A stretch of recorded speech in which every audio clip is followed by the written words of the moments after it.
주가 보이신 생명의 길, 주님과 함께 상한 마음을 드리며 주님 앞에 나가리.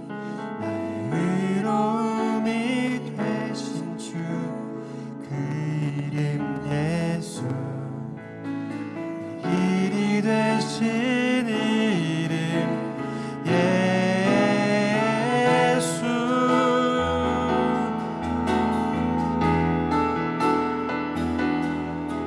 나의 길 오직 그가 아시나니, 나를 단련하신 후에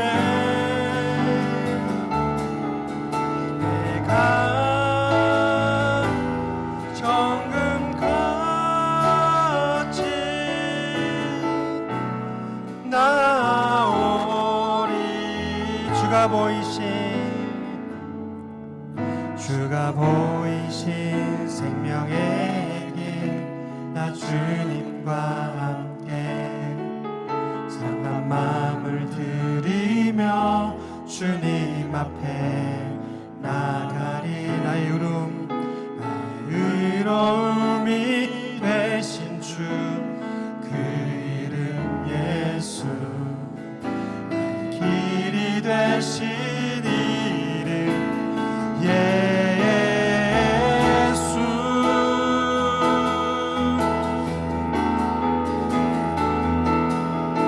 나의 길 오직 그가 아시나니, 나를 단련하신 후에 내가 정금같이 나오리. 나의 길 오직 그가, 나의 길 오직 그가 아시나니, 나를 단련하신 후에 내가 정금같이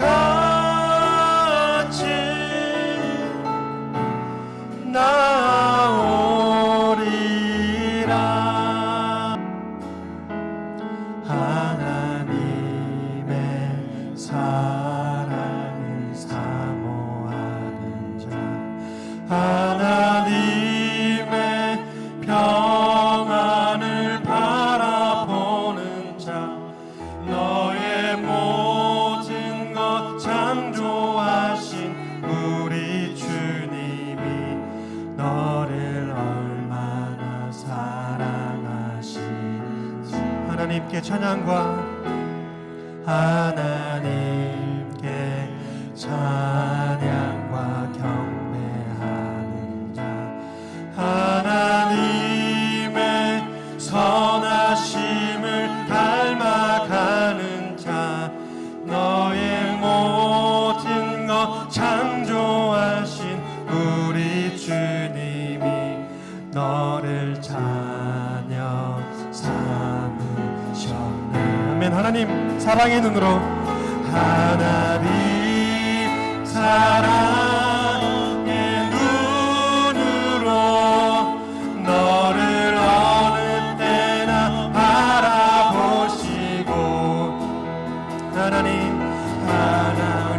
하나님인 자한 귀로서 언제나 너에게 기울이시리.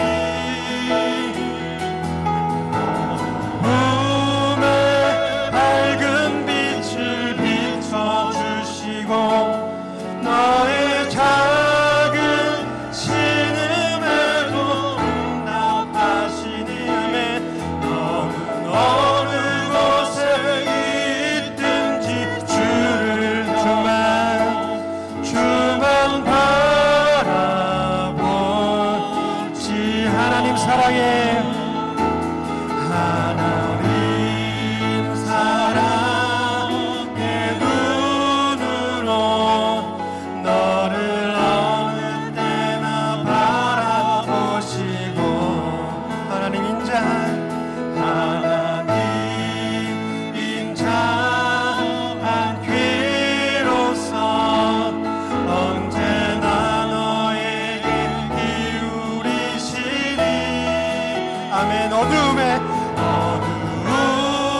주시고 너의 작은 신음에도 응답하시리.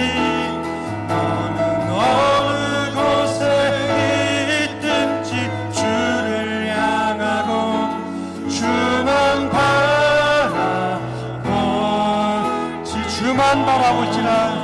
주만 바라볼지라. 너희는 가만히 있어.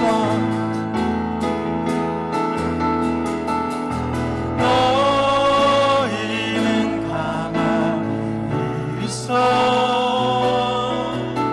주가 하나님 대말지어다. 열방과 세계 가운데 주가 높임을 받으리. 너희는 가만히 있어. 너희는 가만히 있어. 주가 하나님, 주가 하나님 대말지어다. 열방과 세계 가운데 주가 높임을 받으리라. 하나님은 우리의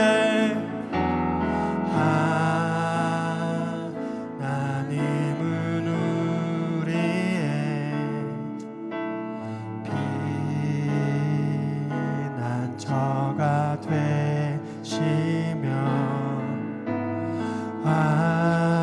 환난 중에 우리 힘과 도움.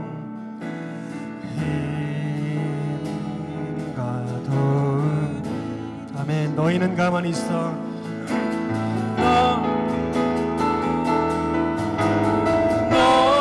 너희는 가만히 있어. 주가 하나님 대말지어다. 열방과 세계 가운데 주가 높임을 받으리. 사랑합니다 내 아버지. 사랑합니다 내 아버지. 찬양합니다. 찬양합니다 내 온 맘 다하여. 선포합니다 예수 그리스도. 주님 오심을 기다리. 우리 마지막으로 찬양드립니다. 하나님은 우리의 하나님은 우리의 피난처가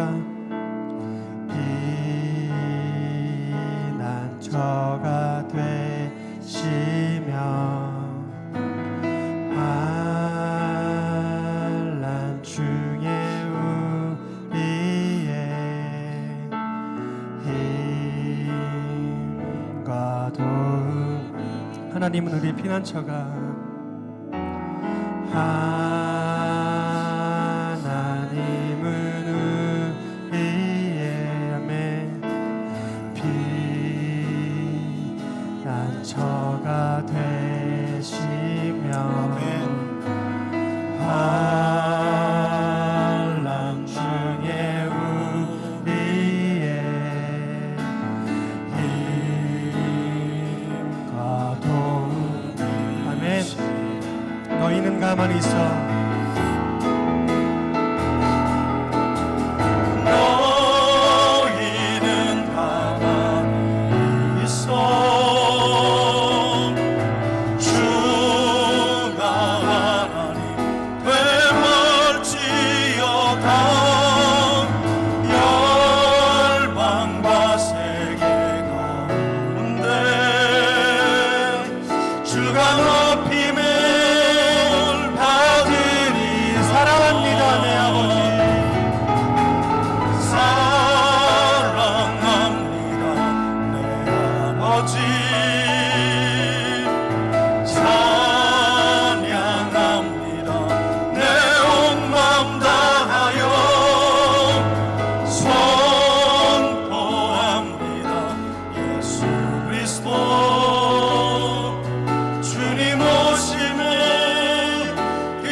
구름보다 나서니 몸 어디든지 가오리다.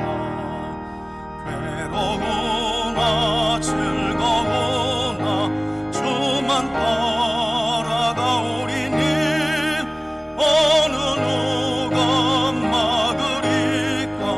죽음인들 막으리까. 어느 누가 막으리까. 죽음인들 막으리까. 아골골짝 빈들에도 복음 들고 가오리다. 소돔 같은 거리에도 사랑 안고 찾아가서 종의 몸에 지닌 것도 아낌없이 드리리라. 종의 몸에 지닌 것도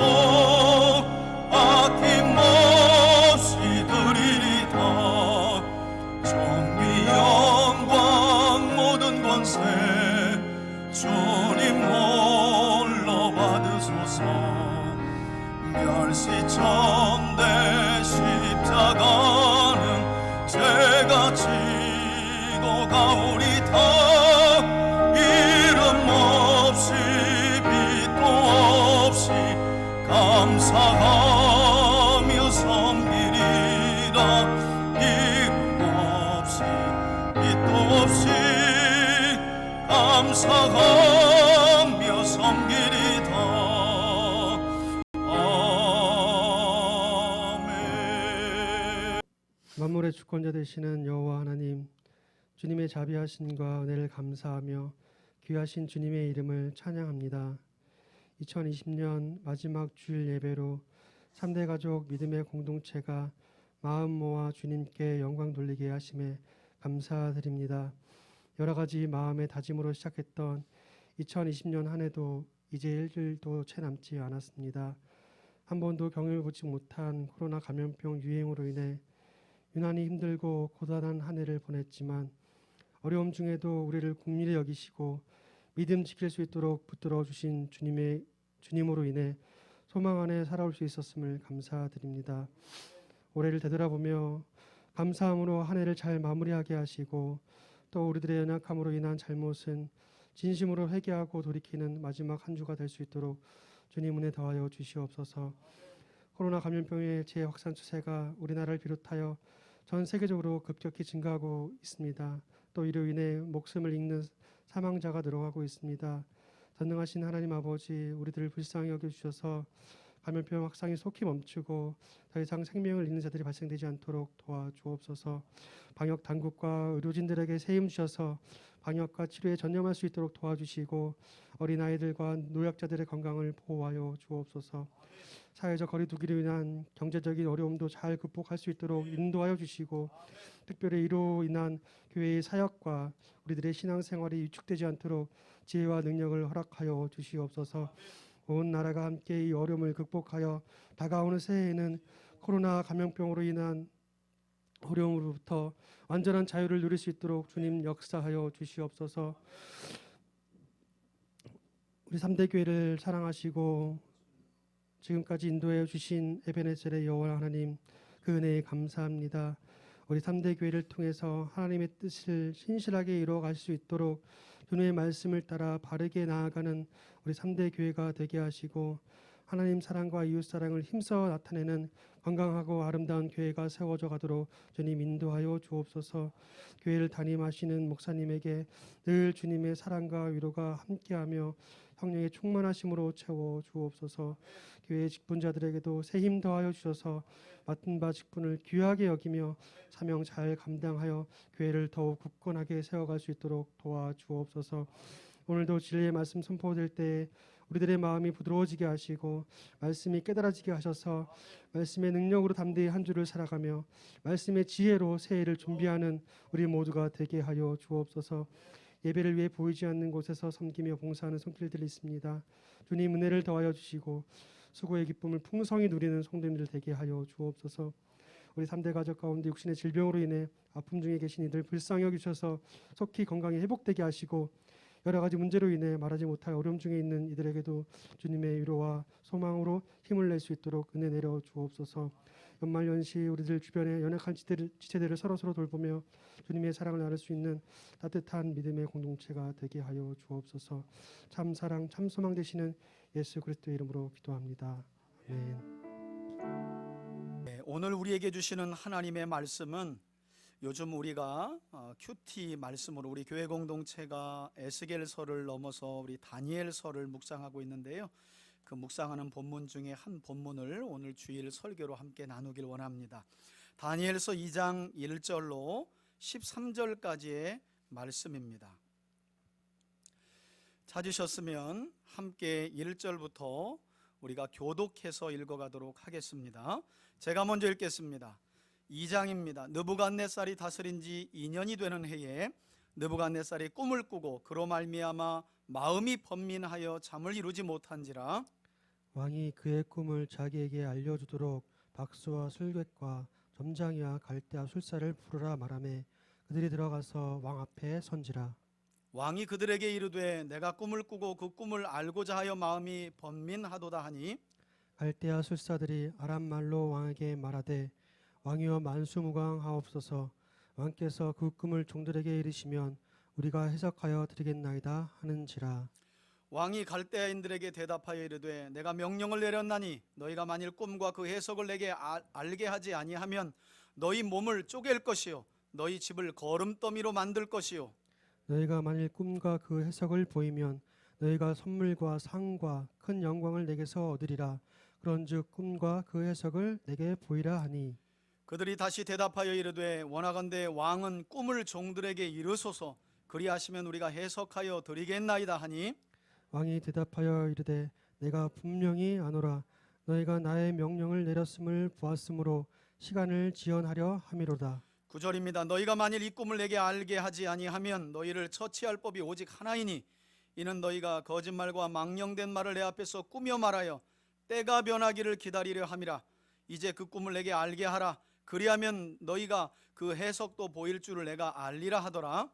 갈대아인들이 왕 앞에 대답하여 이르되 세상에는 왕의 그 일을 보일 자가 한 사람도 없으므로 어떤 크고 권력 있는 왕이라도 이런 것으로 박수에게나 술객에게나 갈대아인들에게 물을 자가 없었나이다. 왕께서 물으신 것은 어려운 일이라 육체와 함께 살지 아니하는 신들 외에는 왕 앞에 그것을 보일 자가 없나이다 한지라. 왕이 이로 말미암아 진노하고 통분하여 바벨론의 모든 지혜자들을 다 죽이라 명령하니라. 13절 다 같이 읽습니다. 왕의 명령이 내림에 제자들은 죽게 되었고 다니엘과 그 친구들도 죽이려고 찾았더라. 아멘. 할렐루야. 오늘 말씀 제목을 다 같이 한번 읽도록 하겠습니다. 한번 따라합시다. 여호와께 속한 은밀한 일의 교훈. 먼저 한번 저를 따라해 보세요. 이름을 한번 자기 이름을 부르시면서 영화야 한 해도 수고했다 한번 따라해 보세요. 자기 이름을 넣고 오늘 마지막 주일 예배고요. 2020년 이제 마지막으로 드려지는 주일 예배입니다. 한 해간도 코로나19라는 어려움이 있었지만 우리 3대 가족들 모두가 정말 수고하셨고 그런 여러분들 자신을 먼저 여러분들이 칭찬하시고 격려하실 수 있기를 바랍니다. 그래야 남을 또 위로하고 칭찬할 수 있는 여유가 생겨요. 무엇보다도 말씀드린 것처럼 올해는 코로나19 때문에 정말 많이 그리고 전 세계 그러니까 목회하면서 힘들어요 라는 말도 못했어요. 왜냐하면 다 힘드니까 안 힘든 사람이 없고 안 힘든 민족과 나라가 없었어요. 그럼에도 불구하고 올 한 해도 우리 3대 가족들 모두가 함께 모일 때는 모일 대로 또 비대면 상황에서는 각 가정에서 예배자로서의 부르심에 응답하며 순종한 그 모습을 제가 정말 귀하게 여기고요. 그런 여러분들을 축복하고요. 그렇게 조금 어려운 상황이었지만 낮아지고 겸손해진 우리의 마음 위에 하나님은 다가오는 2021년 정말 크신 은혜와 회복의 은혜를 우리에게 부어주실 줄 믿습니다. 여러분, 오늘 우리가 함께 살펴볼 말씀은 다니엘서 2장의 말씀입니다. 오늘 본문에서 읽어본 것처럼 꿈이라는 것은 약간 은밀한 일이기도 하고 또 신비한 영역이기도 해요. 특별히 하나님의 계시가 지금과 같이 성경 66권의 말씀으로 종결되고 또 완성되기 전에는, 그러니까 시대를 구분짓는다면 특히 구약시대에 하나님께서 하나님 자신의 계획과 뜻을 자기 백성들에게 알리실 때에 바로 이 꿈이라는 계시의 방편을, 꿈만이 아니죠, 꿈뿐만 아니라 환상이라든지 특별히 많은 선지자들의 입을 통해서 예언의 말씀을 주심으로 하나님은 성경 66권이 지금과 같이 완성되기 전에는 이런 여러 꿈이나 환상이나 예언의 말씀을 통해 계시를 하셨다는 거예요. 그래서 구약의 하나님이 자기 뜻을 밝히신 계시의 방편이 무엇인가 하면 대부분의 사람들은 꿈이고 환상이고 예언이라는 말을 하게 되는 것입니다. 특히 오늘 본문은 다니엘서 2장의 말씀인데요, 아마 여러분들도 이 다니엘서 2장을 읽어보면 왠지 이 본문이 낯설지가 않을 거예요. 그러면서 아마도 창세기에 기록된 꿈쟁이라고 불렸던 야곱의 아들 요셉이 꾸었던 꿈을 아마 이렇게 꿈과 이렇게 비교가 될 거예요. 창세기에 보시면 이 꿈쟁이라 불렸던 요셉이 애굽에 자기 형들에게 팔려 애굽에 내려간 이후에 하나님께서 그때 당시에는 바로 왕에게 한 계시의 방편으로 꿈을 보여주셨고, 그 바로 왕이 자기 꿈을 해몽하지 못할 그때에 감옥에 있었던 요셉이 술장관과 앞서 떡장관의 꿈을 해몽해 죽음을 인하여서 훗날 왕 앞에 서서 바로 왕의 꿈을 해석함으로 마침내 총리가 되었던 내용과 사실은 오늘 본문이 많이 비슷하죠. 자, 그럼에도 불구하고 오늘 본문의 말씀을 보시면 결국 세계사 안에서 이스라엘에 속한 남유다를 멸망시켰던 바벨론의 느부갓네살 왕이 꾸었던 꿈과 지난날 제가 말씀드린 것처럼 창세기에 등장하는 이 요셉이 해석한 애굽 왕 바로의 꿈이 서로 다른 가장 큰 차이점이 있다면요, 우리 오늘 본문 5절에 나와 있는 것처럼 여러분, 느부갓네살 왕은 그가 꾼 꿈을 꾼 후에 바벨론에 거하는 모든 지혜자들, 그 당시에는 왕들이 어떤 꿈을 꾸면요, 그 꿈을 해석하는 각종 박수와 술객과 점쟁이와 술사들, 이들을 고대에는 다 지혜자들이라고 불렀어요. 그들을 불러놓고 꿈에 대한 해석뿐만 아니라 오늘 뭐 때문에 이 지혜자들이 아주 골머리를 썩어요? 바벨론 왕 느부갓네살이 자기가 꾼 꿈을 해석하기 전에 꾼 꿈을 먼저 말해보라는 거예요. 창세기에 기록된 바로 왕의 꿈과 느부갓네살 왕의 꿈을 비교한다면 이런 차이가 있는 거죠. 애굽 왕 바로는요, 자기가 꾼 꿈을 요셉에게 설명을 해요. 그리고 해석을 좀 보여다오 그래요. 그런데 아마도 제가 볼 때는 지능지수가 바벨론 왕 느부갓네살이 좀 더 나은 것 같아. 그렇잖아요. 진짜 지혜자들이고 술객이고 박수고 점쟁이고 미래를 내려다 본다면 우리가 흔히 말하는 것처럼 꿈까지 말아야지. 그래서 제가 종종 성경 강좌 때 연초가 되면 그렇게 직분자들이 점집을 많이 찾아간다는 이야기를 듣고, 그래도 용안무당 찾아가시려면 앉자마자 내가 왜 왔는지부터 물어보고 이야기를 풀어야 한다는 거예요. 그렇게 갈 때는 아주 말끔히 화장하고 근심이 없는 얼굴로 가야 돼. 오만상 찌부리고 가면 벌써 점쟁이가 알아요. 벌써 해석을 하려고 들이댄단 말이에요. 사업이 안 됐든지 남편이 바람을 피웠든지 애가 말썽을 부렸든지 그런 이유 중에 하나니까 점쟁이를 찾아가는 거지. 얼굴에 다 써 있어. 그래서 오히려 잘 먹고 살도 통통 찌어가지고 근심 없는 얼굴로 가서 딱 말을 해야 되는 거예요. 내가 왜 왔는지부터 말하라고. 여러분, 그런 사람이 바로 바벨론 제국의 오늘 본문에 나오는 느부갓네살 왕이에요. 게다가 느부갓네살 왕은 자신이 꾸었던 꿈과 그에 대한 해석을 지혜자들이 내놓지 못할 경우에는 오늘 본문에 보니까 그들을 모조리 죽이고 그들이 거주했던 집까지 거름더미로 만들 것이라는 엄벌의 명령을 내립니다. 그러니까 창세기 요셉이 애굽 왕 바로의 꿈을 해석했던 그 내용과는 아주 큰 차이가 있어요. 꿈부터 말하고 그 다음 해몽을 설명하라는 거예요. 여러분, 그런데 많은 분들이 오늘 본문인 다니엘서를 읽어가면서 이 꿈 이야기가 워낙 재밌고 신비하다 보니까 이 꿈 이야기에 그냥 쑥 빠져버려요. 그래서 자연스럽게 오늘 이 장의 본문을 읽어가면서 성경을 읽는 분들이 어디에 관심을 두고 빠지게 되느냐, 느부갓네살 왕이 이 꿈을 어떻게 풀어가는지, 또 느부갓네살 왕의 꿈을 풀어야 하는 위기 가운데 놓여진 이 지혜자들이 어떻게 자신들의 위기를 풀어가는지에 관심을 또 둔다는 거예요. 이 꿈 자체에 관심을 두고 이 꿈이 어떻게 풀어가는지에 대해서. 그러나 오늘 본문의 말씀을 읽어가면서 우리들이 절대 놓치지 말고 주목해야 할 것은, 비록 꿈이 우리 인간들에게는 은밀하고 또 신비한 영역이기는 하지만, 여러분, 그럼에도 불구하고 오늘 다니엘서 2장은요, 하나님이 그냥 우리가 흔히 꾸는 꿈 이야기를 하고 그 꿈에 대한 해석을 하려고 하시는 것이 결코 아니라는 거예요. 그러므로 우리는 바벨론 제국의 느부갓네살 왕이 보여주신 이 꿈이라는 하나님이 계시한 은밀한 계시의 방편을 통해서 당시 세상을 향해 하나님께서 가지고 계신 계획과 뜻이 과연 어떻게 이루어져 가는지를 주목하며 오늘 본문을 읽어야 한다는 거예요. 여러분, 오늘 다니엘서 2장의 주인도 꿈을 꾼 느부갓네살 왕이 아니고요, 그 꿈을 해석하기 위해 왕 앞에 선 지혜자들도 아니었어요. 그 꿈을 해석하는 다니엘도 아니에요. 그 꿈을 꾸게 하시고 하나님의 사람을 역사의 무대에 다시 한번 세워서 해몽하게 하심으로 그 시대를 향해 뜻하신 계획을 밝히시는 하나님이 역시 오늘 본문의 주인이시라는 거죠.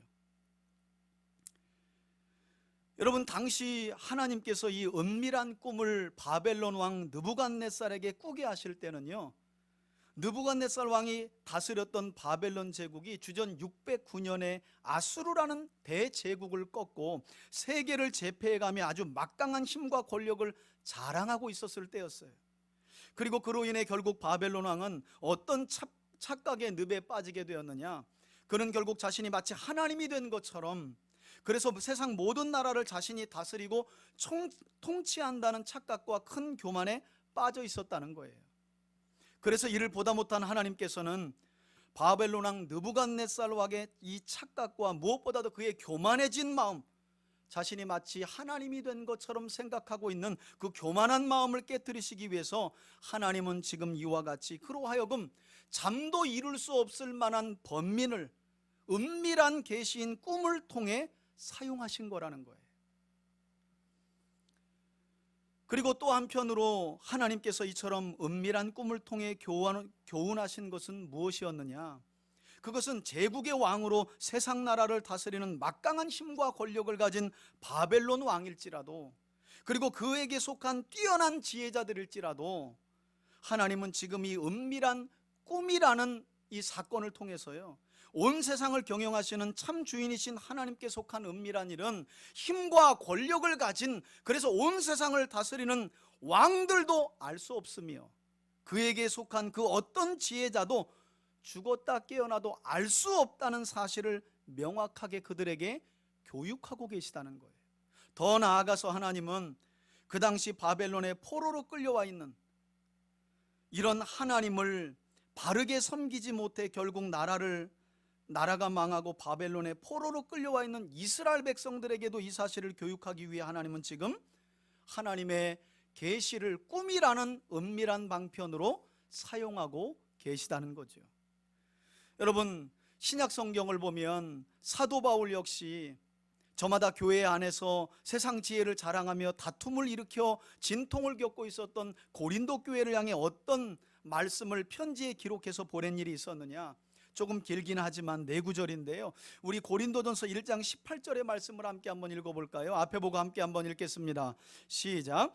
십자가의 도가 멸망하는 자들에게는 미련한 것이요 구원을 받는 우리에게는 하나님의 능력이라. 기록된 바 내가 지혜 있는 자들의 지혜를 멸하고 총명한 자들의 총명을 폐하리라 하였으니, 지혜 있는 자가 어디 있느냐, 선비가 어디 있느냐, 이 시대의 변론자가 어디 있느냐. 하나님께서 이 세상의 지혜를 미련하게 하신 것이 아니냐. 하나님의 지혜에 있어서는 이 세상이 자기 지혜로 하나님을 어떻게 알지 못하므로 하나님께서 전도에 미련한 것으로 믿는 자들을 구원하기를 어떻게 해요? 기뻐하셨도다. 아멘. 여러분, 바울은 이처럼 하나님께서 우리에게 보이신 십자가의 복음 자체가 오늘 느부갓네살 왕에게 보이신 꿈처럼 은밀한 일 그 자체였다고 설명해요. 그래서 세상 지혜로는, 세상의 똑똑함을 가지고는 죽었다 깨어나도 예수 그리스도의 십자가 죽으심과 부활이라고 하는 복음을 알 수 없게 하셨다. 다만 이 복음을 생명의 복음으로 겸손하게 받아들이는 자들에게만 하나님은 구원을 선물로 주셨다는 거예요.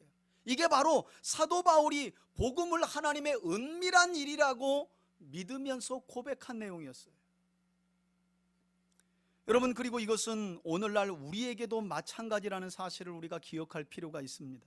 무슨 말인가 하면, 오늘날 하나님께서는 꿈은 아닐지라도 때때로 우리의 생각과 경험, 그리고 어떤 경우에는 의학이나 과학을 통해서도 알 수 없는, 그래서 하나님께만 속해 있는 이러한 은밀한 일들을 우리 삶 주변에, 내 삶 속에, 그리고 우리 삶 주변에, 그리고 세상 역사 속에 보이시면서 하나님이 뭘 교훈하고 계신가?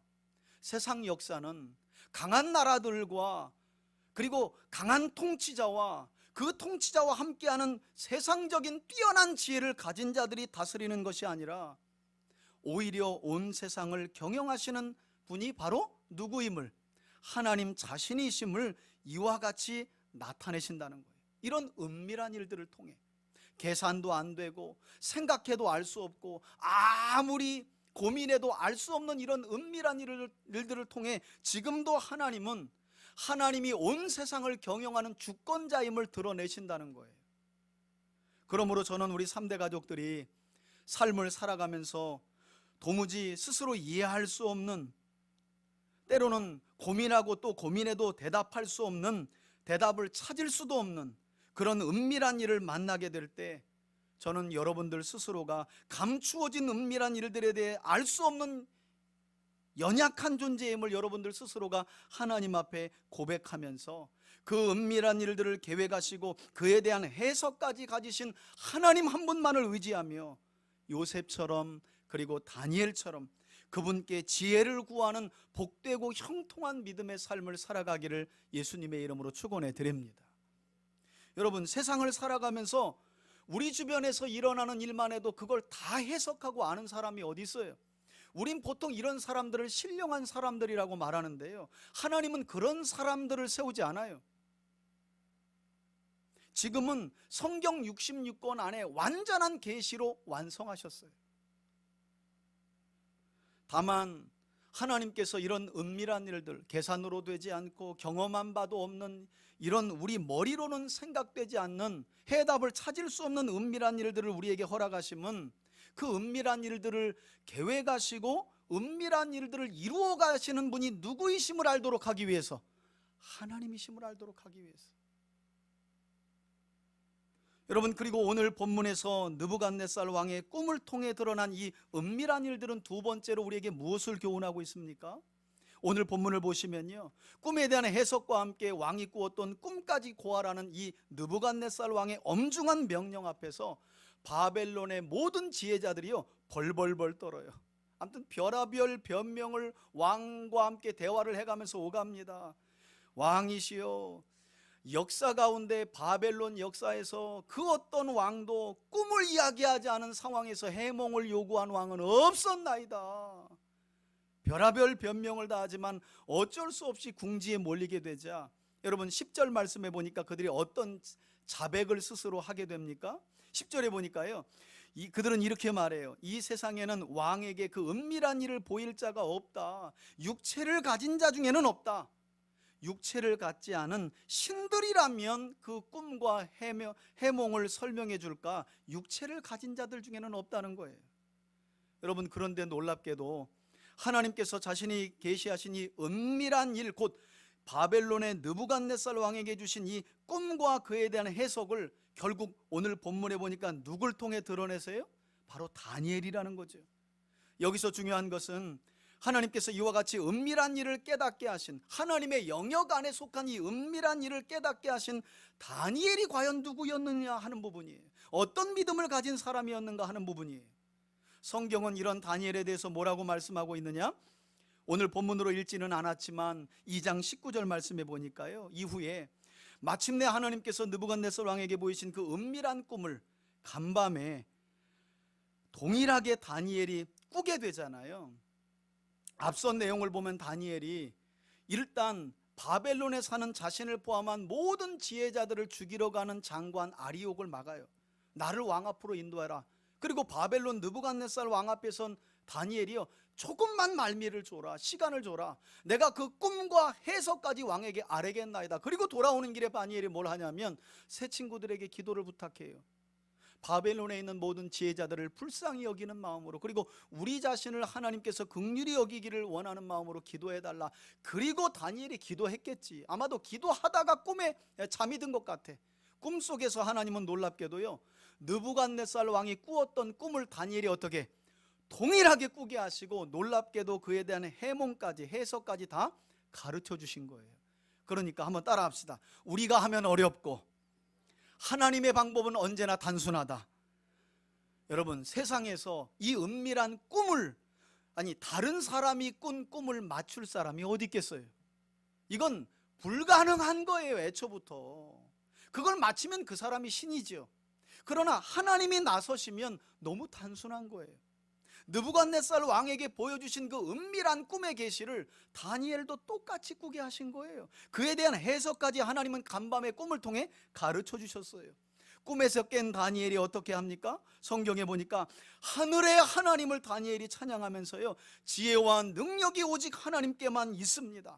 그러면서 다니엘이 더 놀라운 고백을 해요. 우리 21절과 2절은 앞에 보시고 함께 읽도록 하겠습니다. 함께 읽습니다. 시작.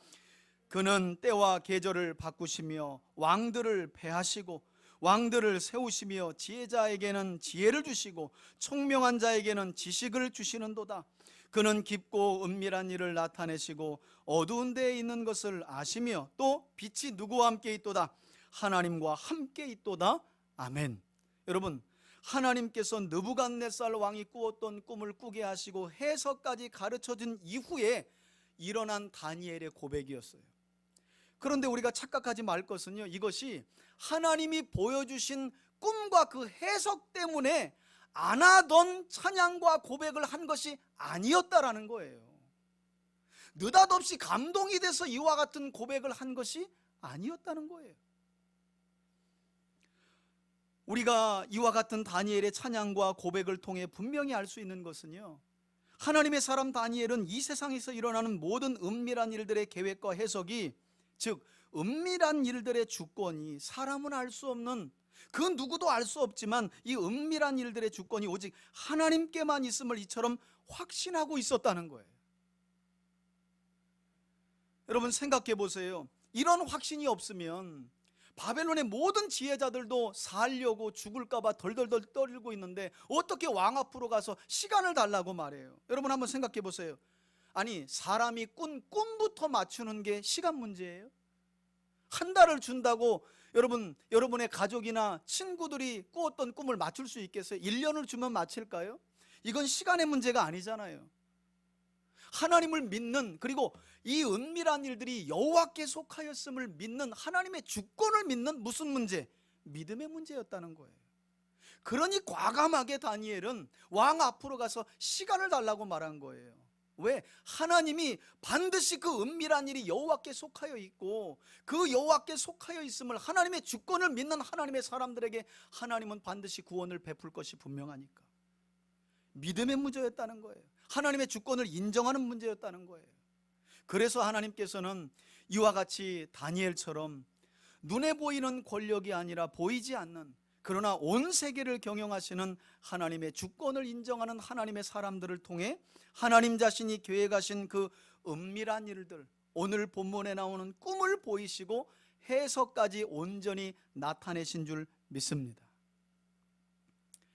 여러분, 지금도 하나님은요, 하나님께서 계획하고 계시는 은밀한 일들을 물론 대부분은 다 우리 손에 들려진 성경 66권 안에 다 기록하셨지만, 그럼에도 불구하고 여러분, 성경 다 안다고 이 세상에서 벌어지는 많은 그 은밀한 일들을 우리가 다 아는 게 아니잖아요. 그런데 우리가 기억해야 할 것이 있어요. 하나님은 그런 성경 외적으로 일어나는, 아니 성경 안에 예고되어 있지만 우리가 알지 못하여 은밀한 일이라고 여기는 그 모든 일을 절대 세상적인 석학이나 박사들을 통해 드러내지 않는다는 거예요. 뿐만 아니라 하나님께서는 어떤 신령하고 영험하고 신비한 능력을 가진 사람들을 통해서도 그런 은밀한 일을 나타내지 않으세요. 다만 하나님은 지금도 오늘 본문에 기록된 하나님의 사람 다니엘처럼 철저히 온 세상 만물이 하나님의 주권 아래 있다는 사실을 믿고 끝까지 하나님의 약속을 붙들고 살아가는 자들을 통해 하나님은 자신이 계획하시고 뜻하신 은밀한 일들을 밝히 드러내고 이루어 가시는 줄 믿습니다. 저는 그와 같은 사람들이 모인 공동체가 바로 교회여야 한다고 믿는 사람이에요. 왜냐하면 하나님께서 여러분, 미국 정부를 통해 은밀한 일을 이루시겠습니까? 러시아 정부를 통해 은밀한 일을 이루실까요? 경제 대국으로 가고 있는 중국 정부를 통해서 이 은밀한 일을 이루실까요? 아니에요. 우리 눈에는 볼품없고 작은 교회라 할지라도, 지하에 있는 교회라 할지라도 하나님을 마음과 뜻과 힘을 다해 경외하며 주의 약속을 붙들고 살아가는, 무엇보다도 이 땅에서 일어나는 모든 역사의 주권이 누구에게 있다고 믿는 자들, 하나님께 있다고 믿는 자들과 교회를 통해 하나님은 지금도 하나님이 계획하신, 세상 사람들과 왕들과 통치자들과 권세자들은 죽었다 깨어나도 알 수 없는 그 은밀한 일들을 이루어 가시는 줄 믿습니다. 그 일을 이루어 가시는데 저와 여러분들이 부름받은 거예요. 지금도 쓰임받고 있는 거예요. 그러니 얼마나 감사해요. 얼마나 특별해요. 저는 그런 점에서 우리 3대 교회와 우리 교회 성도들이 다니엘과 같이 지혜와 능력이 하나님께 있음을 고백하는 삶을 살아가길 바라고요. 오직 하나님 한 분만이 때와 계절을 바꾸시며, 다니엘이 고백을 하거든요. 나라를 세우기도 하시고 패하기도 하시고 또 왕들을 세우고 패하기도 하시는, 그래서 이 땅에서 일어나는 모든 은밀한 일들의 주인이 되시는 진짜 영원하신 하나님을 고백하는 믿음의 삶을 저와 여러분들이 살아감으로, 여러분들을 통해 그리고 우리가 함께하는, 그리고 이루어가고 있는 우리 교회를 통해서 하나님께 속한 은밀한 일들이 이루어지기를 바라고, 또 그 일들이 우리의 삶을 통해 드러나고 나타날 수 있기를 예수님의 이름으로 축원해 드립니다. 여러분, 오늘 본문에 기록된 이 은밀한 꿈에 관한 말씀이 우리에게 마지막으로 주는 교훈도 있어요. 여러분, 오늘 본문이 특별히 은밀한 이 꿈의 이야기를 통해 하나님께서 우리에게 주시는 마지막 교훈은 무엇이냐? 이처럼 세상에서 벌어지는 은밀한 모든 일들이 여호와 하나님께 속하여 있음을 믿는 사람은 그 사람의 마음과 삶의 중심이 어떤 나라에 두고 살아가는가, 이 부분도 성경은 우리에게 이 은밀한 일, 꿈에 대한 이야기를 통해 교훈하고 있다는 거예요. 오늘 본문은 이렇게 말해요. 세상 그 어떤 권력자들과 지혜자들도 하나님께 속해 있는, 하나님의 주권 안에 있는 특별하고도 특별한 계시, 은밀한 일은 알 수 없다. 왜? 여호와께 속한 것이니까. 그러나 하나님은 그 특별한 은밀한 일을 누구를 통해 밝히시느냐? 하나님의 주권을 인정하는 하나님의 사람. 그리고 이제 마지막으로 이 은밀한 꿈에 관한 말씀이 우리에게 주는 교훈은요, 그처럼 하나님의 주권을, 은밀한 일이 여호와께 속하여 있음을 믿는 하나님의 사람들은 어떤 나라에 그 마음을 두고 삶의 중심을 두며 살아가는지를 교훈하고 있다는 거예요. 여러분, 다니엘서 2장 44절의 말씀을 보시면요, 이 은밀한 일들을 나타내시는 유일하신 하나님의 주권을 믿고 있었던 다니엘은 자기 조국인 이스라엘 나라도 아니고요, 그를 포로로 끌고 왔던 바벨론 제국에 그의 마음을 두지도 않았어요.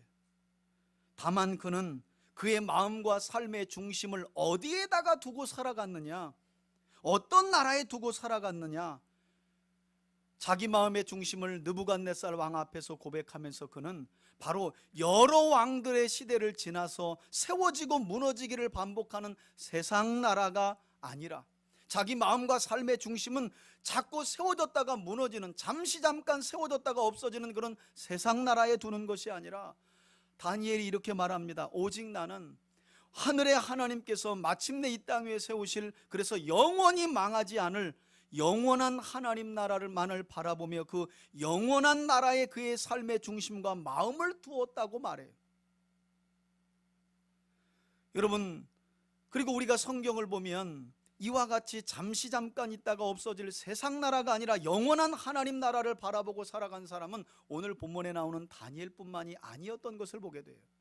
우리가 잘 아는 믿음장이라 불리는 히브리서 11장을 보시면요, 믿음 때문에 고난을 받은 믿음의 선진들의 이야기가 나와요. 아벨도 그런 사람이고, 에녹도, 노아도, 아브라함도, 이삭도, 야곱도, 모세도, 그리고 수많은 사사들과 선지자들 역시 그랬다고 말해요.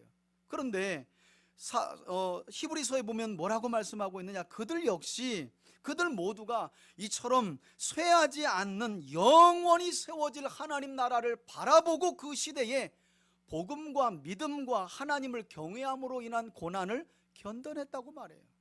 영원한 하나님 나라 때문에 그런 거예요. 여러분, 다니엘서를 보면 참 놀랍지 않아요?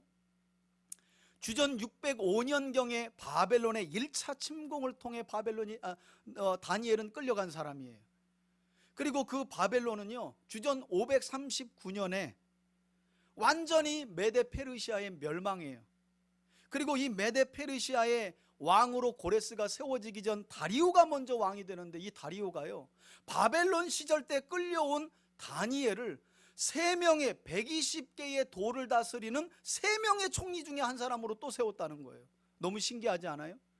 아니, 바벨론을 무너뜨려 놓고 그 바벨론이 무너뜨린 나라에서 포로로 끌고 온, 그것도 90세 가까운 노인을 3명의 총리 중에 한 사람으로 세웠다는 거예요.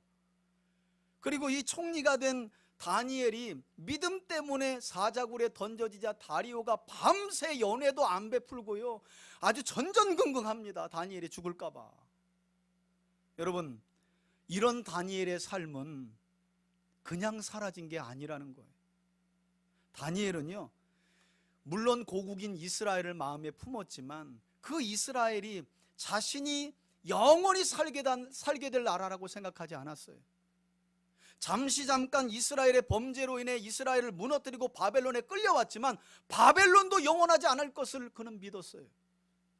그리고 메데 페르시아가 바벨론을 무너뜨리고 제국으로 세워질 그때에도 그 메데 페르시아가 영원하지 않을 것을 알았어요.